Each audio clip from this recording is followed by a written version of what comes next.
The banking app refreshed 3 times, and every single time it came back with the same number, a number that made absolutely no sense.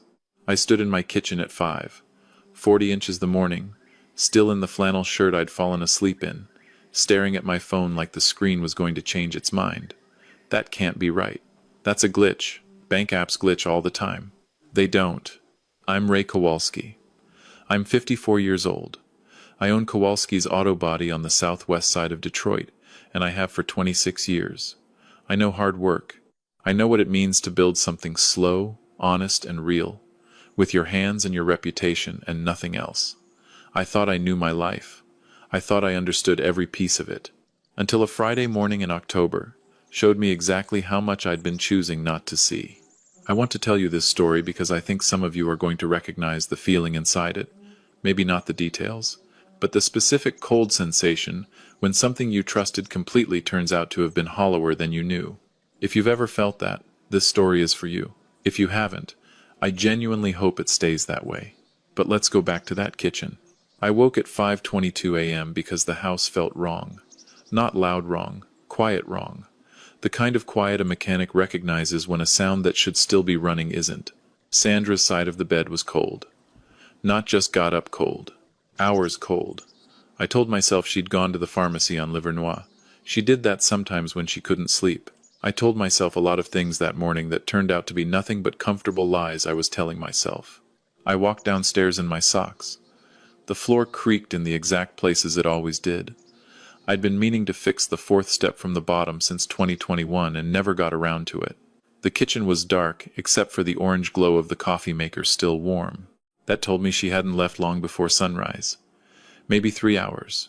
Maybe 4. Then I saw the ring, sitting on the counter beside the sink, on a folded paper towel.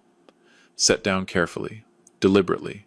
Sandra's ring had a small groove in the band from the time she reached into an engine bay helping me on a Saturday afternoon 12 years ago. I knew that ring by touch.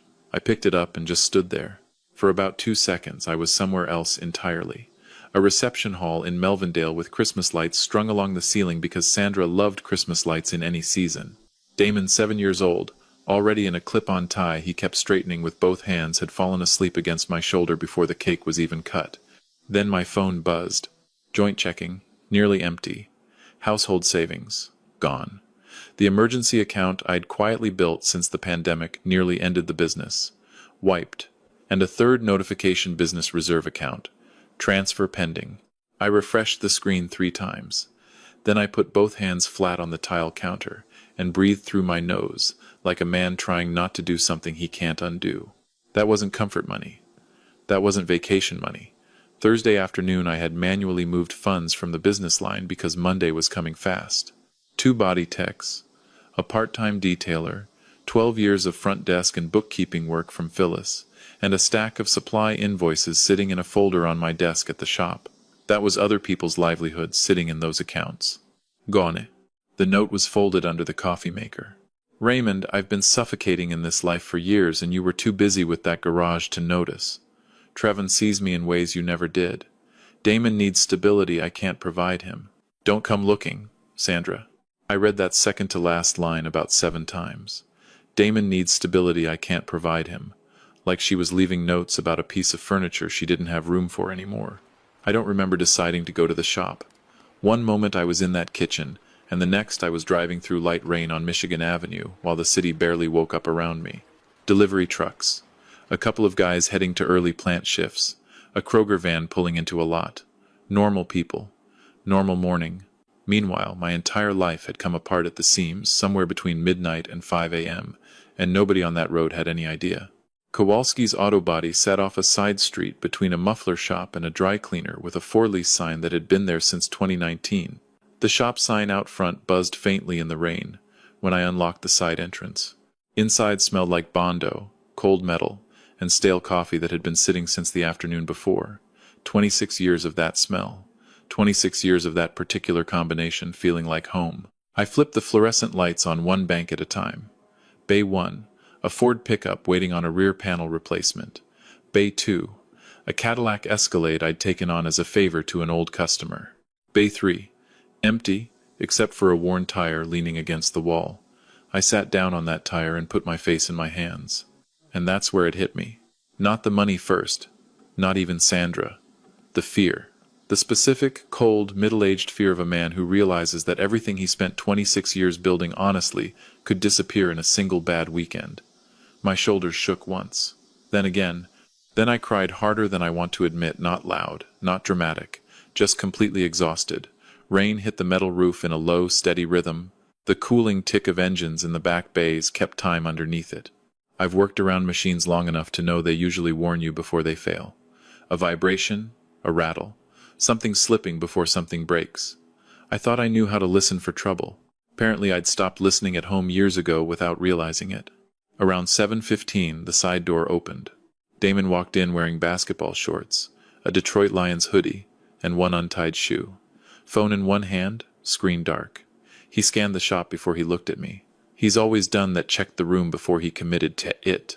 I'd never fully understood that about him until this morning. "You didn't come home," he said quietly. I wiped my face fast and stood. "Sorry, bud. Should have texted." His eyes moved from my truck keys on the toolbox to my face. He wasn't looking at me like a confused kid. He was looking at me like someone who'd already figured it out and was waiting to see whether I'd be straight with him. "She left with Trevin," he said. Not a question. That hurt worse than the note, because there was absolutely no surprise in his voice, just a quiet, tired weight that had no business being in a 13-year-old's eyes. Like he'd been preparing himself for this and was relieved, in the worst possible way, to finally know it was real. I nodded once. Damon looked at the concrete floor.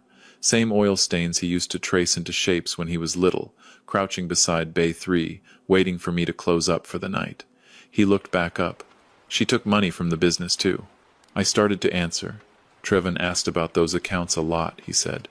I noticed. I stared at him. There are moments as a parent, and I use that word on purpose, because I earned it when you suddenly realize your kid has been watching and carrying and processing things you never gave him credit for. This was one of those moments. It hit me somewhere behind the ribs. That night, neither of us ate much real dinner. Around 9, Damon came into the kitchen carrying 2 grilled cheese sandwiches, one of them burnt almost entirely black on one side. "I forgot to flip it," he said, looking at the scorched edge. I almost laughed anyway. We sat across from each other at the kitchen table while rain moved against the windows. Then he got up, went to his room, and came back holding a worn manila folder. His hands were shaking slightly when he set it on the table between us. "I didn't know what else to do with it," he said softly. I looked at the folder, then at him. I didn't open it right away, and I know that sounds strange, given what was inside. But when a 13-year-old places evidence of his own mother's betrayal in front of you, something in your mind goes somewhere else for a moment. Some part of you still wants to be wrong about everything. Some part of you isn't ready to close the last exit. Damon shifted his weight from foot to foot. The kitchen clock sounded loud. The rain against the windows kept going. I opened the folder. Photographs. Receipts. Screenshots printed on copy paper. A photo of a dark blue Charger parked 2 blocks from Damon's school, the temporary plate clearly visible. A motel booking confirmation printout. A prepaid phone number in pencil beside the words, Cardinal Inn, Kalamazoo. Then a blurry photograph I recognized immediately, the metal lockbox in my shop office, the one with emergency operating cache, visible through what looked like the cracked open office door. I looked up slowly. Damon was already talking. I just started noticing things. After a while. That phrase dropped into my chest like something heavy dropped into still water, meaning my son had been scared for months while I walked around my house acting like everything was basically fine. "Damon, why didn't you tell me?" His face tightened slightly. "I tried once. You said she was probably just stressed." He was right. I remembered it immediately. About 4 months earlier, he'd mentioned Trevin driving slowly past his school twice in 1 week. I told him adults had complicated friendships sometimes. God help me. I said that to a 13-year-old who was already putting pieces together that I refused to look at. I'd spent over 2 decades diagnosing sounds and shudders under hoods, and I couldn't diagnose the crisis sitting at my own dinner table. We sat in silence for a moment. Then he started talking for real. Not fast, not performed. Just carefully honest, the way he always was when something actually mattered. Sometimes I'd hear her outside on the phone after she thought I was asleep, he said. I'd keep the game audio on so she wouldn't know I was awake. He swallowed hard. Trevin would get loud sometimes. I went still. At who? At her. At me, once. He grabbed my arm one night because I came downstairs and startled him. Damon looked embarrassed suddenly, like he'd said more than he intended to. He said I scared him, but it hurt. Something cold and deliberate settled into my chest. I pictured it too clearly. A grown man's hand, hard, on a kid who already felt unsafe in his own house. 13 years old, barefoot, pretending the next morning that everything was fine. Pretending to his mother, pretending to me, pretending to himself. Carrying all of it alone because he didn't want to break something that was already cracking. I looked down at the folder. You put this together because you were scared. He nodded once. I thought maybe she was going to leave. His voice caught slightly on that word. I wanted proof, in case everybody thought you were lying. That was the moment I stopped seeing a folder of evidence and started seeing something else entirely. Survival. A kid trying to prepare himself for abandonment before it happened, and trying to protect me in the same motion, without being asked, without any acknowledgement that what he was doing was extraordinary. I got up from the table and walked around to him. For 1 second he stiffened slightly, pure reflex, and it broke my heart to see it. Then I pulled him into a hug and he grabbed on immediately, both arms tight, face pressed against my shoulder, neither of us trying to hold it together anymore. I'm sorry, I said. For what? For not seeing it when I should have. He was quiet for a moment. Then, against my shoulder. I didn't want you to get hurt either. Honestly, that one almost finished me completely. You spend years being the steady one, the one who handles things, the one who makes sure the lights stay on. And the whole time, the kid you were trying to protect had been quietly trying to protect you back. Sometimes the people who love you most do it without any fanfare at all. Sometimes love is just a 13-year-old kid saving screenshots on a shared cloud account because he couldn't figure out what else to do. I want to stop here for a moment, because if you've ever been in a situation where someone told you through their actions, their silences, their small daily dismissals that you were too ordinary, too predictable, too settled to be worth staying for, you probably already understand something about this story that most people won't fully get. Sometimes the person accused of being boring is simply someone who chose to show up every single day without drama. And that choice is not small. It asks more of you than most people realize. The next morning I barely slept before heading to the shop before dawn. Phyllis pulled in right behind me, 2 gas station coffees in hand, took one look at my face, and stopped walking entirely. What happened to you? I handed her Sandra's note without saying anything. She read it once, then again, slower. Her expression went through 3 different things before settling on something clean and operational. The accounts, she said. Yeah. She didn't curse. She made a sound that was somehow worse than cursing. Then she sat down at the desk, opened the bookkeeping software, and we spent the next 2 hours going through everything. Sandra had also attempted to access the vendor invoice management system. Luckily, she hadn't fully understood how those accounts were isolated from the household funds. Phyllis leaned back at one point and said, with absolute deadpan delivery, "Your wife treated your business accounts like a self-checkout lane." I actually snorted despite myself. That's what 12 years of someone knowing you looks like. They understand exactly when one small stupid laugh is the only thing keeping you functional. By noon, the bank flagged multiple transactions and initiated a fraud hold. Unfortunately, that also froze money I legitimately needed for operations. Monday payroll became a very real emergency. I spent the afternoon calling suppliers asking for short extensions, hating every call. One parts distributor I'd used for 15 years just said, "You're good for it, Ray." That landed harder than anger would have. I'd spent over 2 decades being the guy people trusted automatically, and now I was the guy asking for grace. Sunday, I sold my fishing boat, listed it Friday night. By Saturday afternoon, a retired postal worker named George was standing in my driveway with a brown paper bag containing $5,800 in cash, looking like he wanted to say something but couldn't quite get there. "Hell of a price for something like this," he finally offered. "Need to move it fast," I said. He nodded slowly, the way people nod when they understand more than you're saying out loud. After he drove away with the trailer behind his truck, I stood there for a long time staring at the empty concrete pad beside the garage wall. That boat wasn't a luxury. That was 15 years of Saturday mornings on the Detroit River. Monday morning, the school called.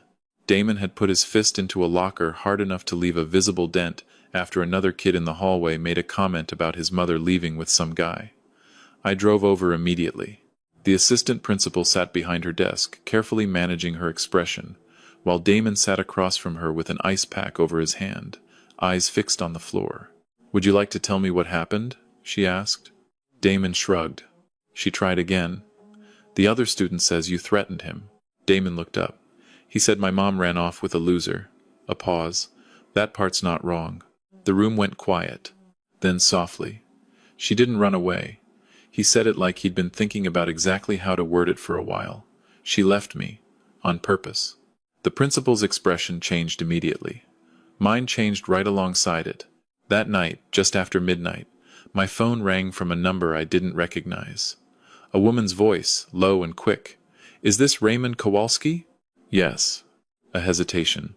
Muffled sounds in the background. And then, faintly, unmistakably, Sandra crying. The woman dropped her voice further. "Sir, I think your wife is in some kind of trouble."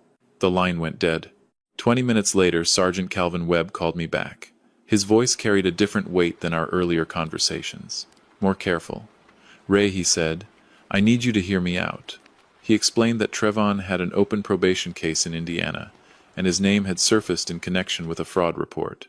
He and Sandra had been at the Cardinal Motor Inn outside Kalamazoo, until a routine patrol in the lot spooked them, and they left fast. They abandoned a backpack in the room. Inside was a business card. Mine. One. I'd given Sandra back when we were first dating. She kept it in her wallet for years, said it was useful when friends needed a trustworthy shop. Funny what people hold on to right before they set fire to your life. Webb told me not to interfere with anything official.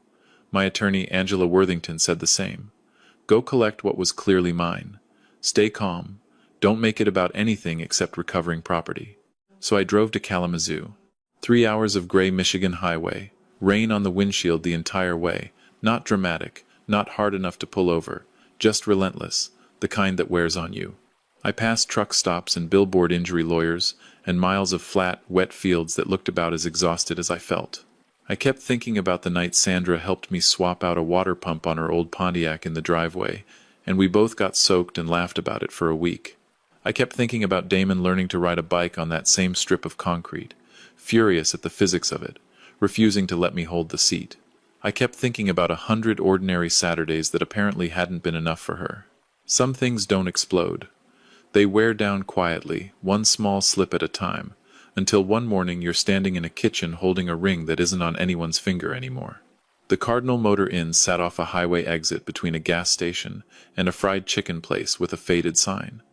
One-story building, green doors, an ice machine near the entrance losing a private fight with itself. The woman at the front desk was in her mid-50s, reading glasses pushed up on her forehead, a coffee mug the approximate size of a small bucket. "You Raymond?" she asked. "Yes, ma'am." She looked me over once. "I'm Brenda. You look like a man who's had the worst week of the last decade." I said I couldn't argue with that. Brenda took me back to the small office behind the front desk, humming mini-fridge, stacked linens, a security monitor showing grainy parking lot footage. She told me Trevon had tried to pay with 2 different cards. Both declined. He got loud when the second one failed. He complained about the room temperature, the towels, the quality of the parking lot lighting. Brenda said he behaved like a man expecting a resort who had somehow ended up at a highway motel next to a vending machine, and was personally offended by the situation. "And Sandra?" I asked. Brenda's expression shifted, softened but carefully. By Sunday night she looked scared. Not, she chose her words, not uninvolved. She knew what she was doing, but scared. That landed in a complicated place. Part vindication, part something sadder than vindication. Brenda handed me a clear plastic bag. The police had taken what they needed already. Inside, the backpack, black nylon, 1 broken zipper. Inside that, 2 prepaid phones, a pawn receipt from Gary, Indiana, a folded piece of motel stationery. I opened it. 3 lines, blocky handwriting. "You're on your own past Kalamazoo. Don't follow me. You should have brought more cash." I sat down before my knees decided to. Trevon had been running a con inside Sandra's con.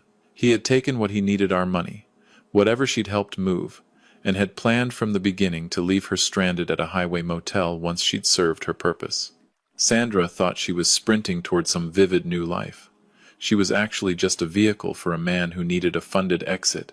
Part of me felt something close to grim satisfaction for about 4 seconds. I'm not proud of that. Then I felt sick, because once upon a time, I loved this woman. I drove 40 minutes in a snowstorm to fix her car before we were even officially together. I held her hand through every one of Damon's ear infections when he was 4. We danced in a parking lot outside a wedding venue because we'd arrived late and the doors were locked, and she'd laughed so hard she had to lean against my truck to stay standing. You don't stop remembering just because someone betrays you. The grief is real even when the anger is also real. Both things live in you simultaneously, and neither one cancels the other out. On the drive back, I called Damon from a rest area outside Lansing. I didn't tell him everything, but I told him Trevin had planned to leave his mother behind too. A long pause on the line. Then, criminals are bad at being loyal. I let out a breath that almost became a laugh. Seems to be true. Another pause. His voice got smaller. I kept hoping she'd change her mind before it got this bad. I looked through the rest area window at a family loading bags into a minivan, a dad lifting a car seat while his wife handed juice boxes to kids in the back, completely ordinary, completely intact, completely unaware how fragile it is. I know, Bud, I said quietly, because I did know. Right up until I saw that ring on the paper towel. 2 hours later, Sandra called. Unknown number. I almost let it go. When I answered, I heard breathing first fast, unsteady, stripped of everything I'd ever associated with her confidence. Ray. Just my name, and I already knew. They arrested Trevon. Probation violation and something about the card accounts. I don't have my wallet. I don't have anything. The cards are frozen. I can't. I pulled to the shoulder. That's what happens, I said. My voice came out steadier than I expected. Please don't be cold right now. Please. Cold. After she drained payroll money. After 3 words and a note about the son she was leaving behind. After everything, she still had a way of casting herself as the one who needed handling carefully. I'm not being cold, I said. I'm being accurate. She started crying harder. Then, he told me we were going to start over somewhere clean. He told me Damon could visit on weekends, he said. I went quiet. He told you to leave Damon behind, I said. Silence. Sandra, he planned your son out of the picture. A door opened somewhere on her end. A voice in the background. Institutional. She whispered, Tell Damon I love him. No, I said. She inhaled sharply. You tell him that yourself, someday, if he's willing to hear it. That conversation belongs to you. I won't carry your messages. For once she had nothing to say. The line held silence for a moment, then ended. I sat on the highway shoulder with my hazard lights blinking for a full minute before I pulled back into traffic. The hearing was on a gray Thursday morning in Wayne County Family Court. Cold enough outside that everyone walked fast from the parking structure with their shoulders up around their ears. I wore a dark suit I'd last used for a funeral. Damon told me I looked like a mechanic trying to convince someone I owned a tie. That's fair. Angela Worthington met us outside the courtroom carrying 2 thick folders, and the calm expression of someone who has seen enough family court to be beyond surprise. Ready? She asked. No, I said truthfully. She nodded like that was the correct answer. Good. Means you're paying attention. Damon stayed in the hallway with Sandra's mother, Evelyn, who had called Angela directly 2 weeks earlier and said she could not stay silent, who showed up to my shop with printed emails and a voicemail transcript and shaking hands because she said she loved her daughter, but she would not lie for her. He'd already carried enough. He didn't need to sit inside fluorescent light watching it get sorted officially. Courtrooms feel a specific way. Worn wood, old coffee, damp coats, fluorescent light that makes everyone look slightly worse than they are. People pretending to be calmer than they actually are, which any mechanic understands that particular quiet dignity of sitting beside something broken, hoping the damage is survivable. Sandra sat at the opposite table. Seeing her there knocked something loose in my chest, not longing. Something more complicated than that, the specific complicated weight of 15 years of ordinary life, sitting in a room in a dark suit, across from you, guarded. Then she looked up, and the feeling closed. Her attorney went first. For a while, honestly, it was effective. Sandra cried while describing emotional isolation, feeling invisible, feeling like she had disappeared inside someone else's routine. She said Trevin found her during a vulnerable period. She said she had been manipulated. Then she said the line that almost destabilized me. Raymond never chose me. He chose the garage every single time. I hate admitting this worked even slightly. But sitting in public and hearing a version of your marriage described, even a dishonest version, will find the cracks in you if any exist. Maybe I had gotten quieter over the years. Maybe routine had slowly replaced the things that used to make us feel close. When a marriage ends, even in court, the person who destroyed it holds fragments of something true, and those fragments will find you even when you know the larger story is a fabrication. That's the ugliest part of betrayal. You can know someone burned your life down and still briefly wonder if you handed them the match. Then Angela stood up. No speeches, no theater, just documentation, laid out with the steady precision of someone who arranges tools before a repair job. Bank transfer records with timestamps, business account access logs, motel confirmation printouts, screenshot records. A pawn receipt from Gary, Indiana. A timeline assembled so cleanly it was almost quiet. Sandra stopped crying about 12 minutes in. When Evelyn's voicemail transcript was introduced Sandra's own mother. Under oath, Sandra looked physically smaller somehow. Angela read the key line without editorial. Once it moves, Raymond won't know what hit him. The courtroom went still. Papers stopped shuffling. Sandra's attorney set down his pen. Then Brenda, from the Cardinal Motor Inn, appeared on a laptop screen from behind her front desk, reading glasses on, a large coffee beside her keyboard. Judge Patricia Osei reminded her she was under oath. Yes, Your Honor. I understand completely. Angela asked her to describe Trevon's behavior during check-in. Brenda sighed with the weariness of someone who has seen a lot of men like Trevon. He asked me why our towels weren't softer while his second credit card was declining. A ripple of something close to laughter moved through the courtroom before people caught themselves. Judge Osei adjusted her glasses. Please limit your response to factual observations, ma'am. Yes, Your Honor, Brenda said pleasantly. Factually speaking, his cards were declined 4 times across 2 different accounts. Sandra's face had gone completely flat. Angela placed the bus ticket on the table. Kalamazoo to Memphis. 1 passenger. Trevin Griggs.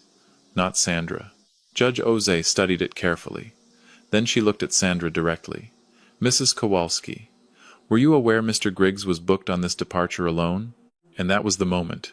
Sandra cracked, not gradually, not softly, but the way something breaks when pressure that has been building finally finds exactly the wrong spot.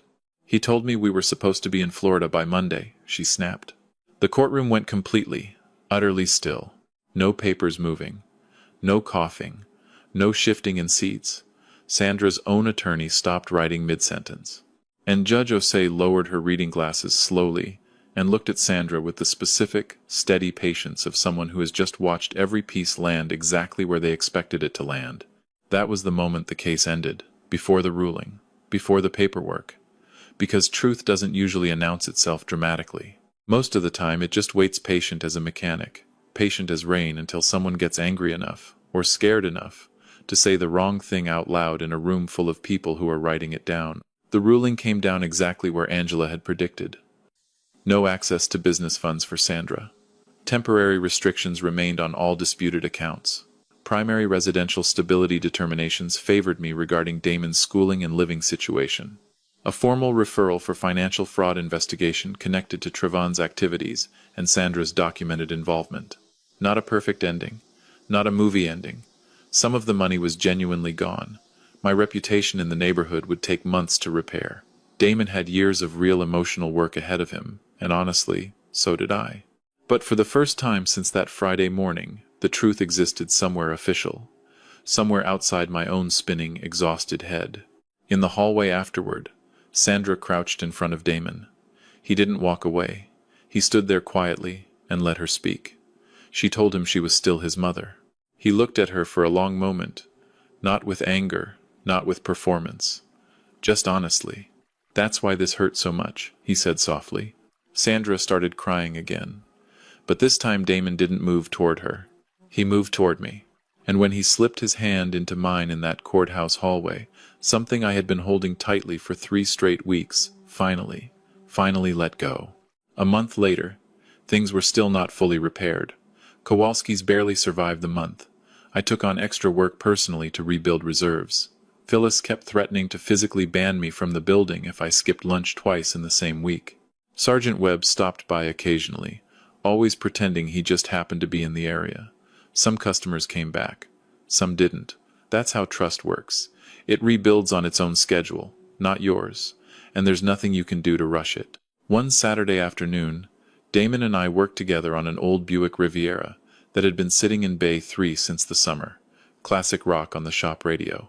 Rain on the roof, the same steady sound as that terrible Friday morning, except now it just felt like weather, not like something pressing down, just rain. Damon handed me a ratchet and spent 20 minutes explaining, in detailed and passionate terms, exactly why he was confident the Lions were going to win the division this year. I listened carefully and nodded like a man who was legally required to take this seriously. The shop smelled like warm metal and rubber and fresh coffee. At some point, I looked around and realized the place didn't feel haunted anymore, just familiar. Worn in the honest way things get when they've been genuinely used for a long time by people who actually showed up. I used to think that when someone betrays you, the goal is to make them feel it. At 54, I know better. Real recovery doesn't look like revenge. Real recovery looks like keeping your word to the people who stayed. It looks like a kid handing you tools on a Saturday afternoon while he argues football with more confidence than the season probably deserves. It looks like turning the lights on one more morning, even before you're completely sure why it's worth it. And then slowly, quietly, without any announcement at all you remember. If this story stayed with you, drop a number in the comments right now. Type 1 if you think Sandra made her own choices and earned her consequences. Type 2 if you think the system here actually did what it was supposed to do, or type 3 if you've been through something that broke you open like this and you rebuilt anyway. And tell me where you're watching from, what city. What time is it where you are right now? I genuinely like to know. These stories only mean something if they reach people who actually need them. If you're new here, welcome. This is what we do. We tell the stories people are afraid to say out loud. If that's the kind of thing you want more of, subscribe. We'll be here. This is a fictional story inspired by real emotional experiences, fully rewritten and reimagined in Detroit, Michigan to create original content. Any resemblance to real people or events is entirely coincidental.